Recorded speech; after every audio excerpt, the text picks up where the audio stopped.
ವೀಕ್ಷಕರೇ, ನಮ್ಮ ಚಳ್ಳಕೆರೆ ಟಿವಿಗೆ ಸ್ವಾಗತ. ಇಂದಿನ ಪ್ರಮುಖ ಸುದ್ದಿ. ತಳಕು ಸರಣಿ ಗಳ್ಳತನ ಆರೋಪಿಯ ಬಂಧನ.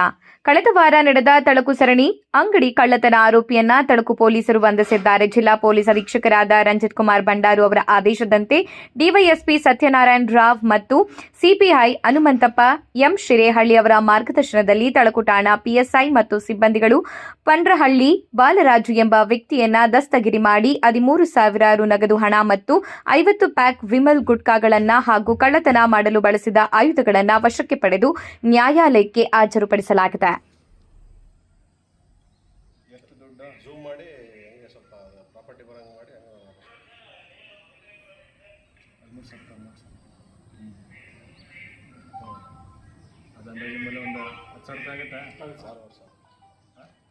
ಒಂದು ಬ್ಯಾಗ್ ಎಷ್ಟಾಗುತ್ತೆ ಪೂರ್ತಿ? 6 ವರ್ಷ.